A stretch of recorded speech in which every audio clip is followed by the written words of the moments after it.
everybody. Today we're on episode 6 of Truth Be Bold, and we have a very special guest today. We're here with Hana Pirovic, one of our Bold 2023 fellows. So Hana, welcome, and thank you for joining us today. Hello, Anya. Thank you so much for having me. I am thrilled to be here and to see you again. So Hana, tell everybody, who are you, what do you do, and as an architect, how did you decide to venture into the world of entrepreneurship? Thank you. So I am currently an architecture graduate. I just graduated a few days ago. So currently I am trying to solve some issues that I can see in the architecture and furniture production world, because that is something that I have a passion for. So my startup is 3D printed furniture that is made from biomaterial. So it is not produced, it is grown in a sense. And this is kind of my attempt of trying to solve environmental issues. Thank you, Hana. And I hope one day we can have this line of your products that we can just buy and freely use. At least that's my aspiration for you. But since it's such an innovative idea, and I know you've maybe come across it when you were in the US during the fellowship program, but it's a rarity here. Can you tell me more about what was the main challenge of developing such an innovative solution? Yes, so thank you. I would say it was not the innovation that was difficult, that the coming up with the idea, that was kind of came very natural, and it was a certain response to a problem. But I feel like the customer discovery phase and the link between the concrete value and the burning need was really a tough issue. And as well, for me specifically, an issue would be that trying to find a balance between thinking too broadly and focusing too much on intricate details. So that is something that I personally struggle with. So either think too broad and try to solve world problems all at once, or I focus too much on those details. On the specificities. And I like that you already touched upon the word balance, because for an entrepreneur, everything is about balance, about, as you say, either you go too broad or you focus too specifically. But as a student, as a working woman of the world, how do you balance with your everyday life and everyday responsibilities, but also continue working on building this solution out? So thanks for that question. That is definitely an everyday struggle, and it brings just constant uncertainty. And in that sense, I guess time management really is a superpower in trying to find that balance. But really, for a perfectionist as myself, it's kind of hard to come to terms with the fact that everything will not fall into place at once. So that balance will never really be in equilibrium. So one aspect of your life might fall behind as you focus and give your 100% to another aspect. So that idea of achieving balance in your life really is not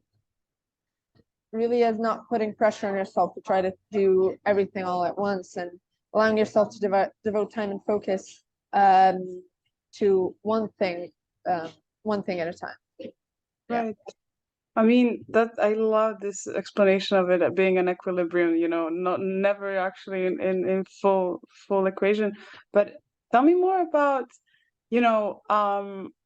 now that you're building this out, what is the support that you may need or that you've noticed that is lacking within the Bosnian ecosystem that may, you would like to see flourish in a certain way? Yeah, so thank you for that. It's the existing support, I would say, that comes from NGOs and programs such as the BOLD program, but those really give value in education and in connections that we as startup owners can use. But what is really lacking, I would say, is the governmental support, and it's very, very, very hard to begin even building out your startup because of corruption, political reasons and complicated legal procedures, so that can be quite overwhelming. And some programs and, well, NGOs do help in some aspects, but it is on a governmental level, it's not suited for startups, and it's very, very difficult. It's constant struggle, and you're never riding the wave, you're going against the current at all times. So that's really a struggle. Saying that you don't have necessarily a governmental structural support, it makes me immediately think of entrepreneurship as this alternative wave. And Hana, I always think of you as this alternative person as well, providing different solutions, thinking of the world in a different way. How do you think creativity links or plays a part in entrepreneurship? What is creativity for you, and what is entrepreneurship for you? Yeah, exactly. I think creativity and entrepreneurship have to go hand in hand, because creativity is really a way to look at the world from a different perspective, and finding links with unobvious things. And so I think many people mistake creativity for artistry and expressiveness, but I would attribute creativity more towards a problem-solving skill and maybe innovation even. So creativity really plays a crucial role in entrepreneurship, and every single person that aspires to be an entrepreneur that I've met so far, I would say they're truly a creative person, because they have a totally different perspective from the norm. Okay. Speaking of that, who has inspired you recently? Who is your entrepreneurship model? It can be any of the founders you've met throughout the years, or it can be any of your Bold Fellows that you've connected with through the alumni network. That's an interesting question. I haven't really thought about that, but I would say one of my inspirations currently is my Bold Fellow Dina Kurtovic. She already did the Truth Be Bold podcast, yeah, because we are currently working on a startup together, and we are trying to, because we are we have super different personalities, different backgrounds, and now we're kind of coming together and trying to build something together, and that's really where you can see someone's qualities and their ability to adapt, and they're totally different perspectives, which is quite refreshing to see. So yeah, I would say she is my role model currently. Tell me more about that, because I like the way you described this. This kind of mixing also friendship with building a startup and being two different personalities. How do you negotiate within a team that is like that, and how do you align your vision for the future of the work you're currently doing together? What are some of the lessons you learned from that?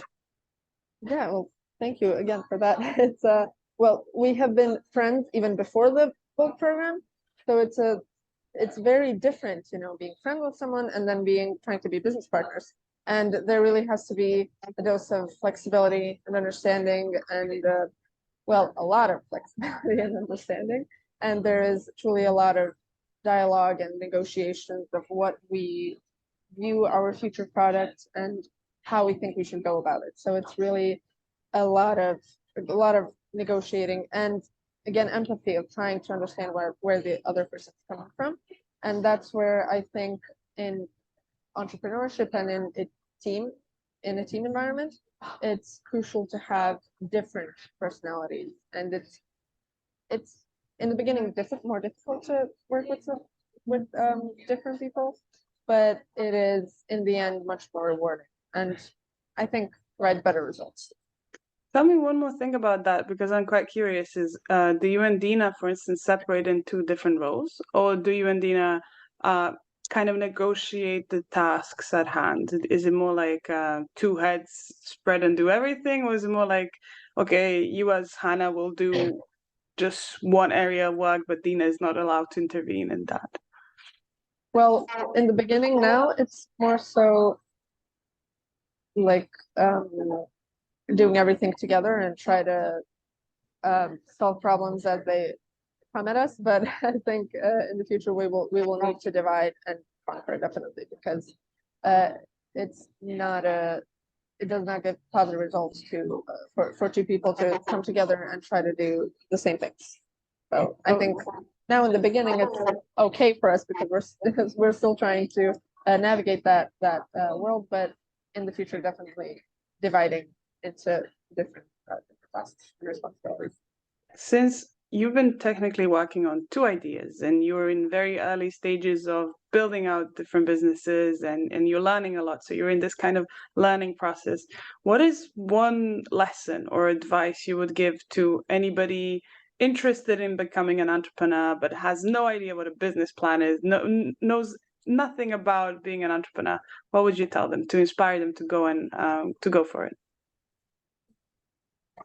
So one advice would be definitely difficult to give, but I would say after you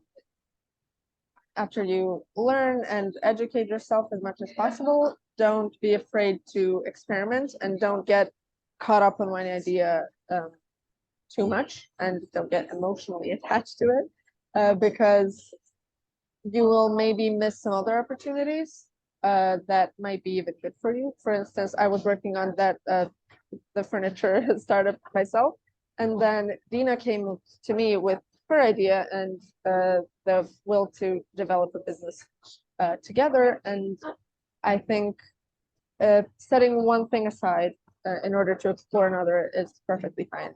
And maybe not being afraid to experiment would be my advice to any future entrepreneur.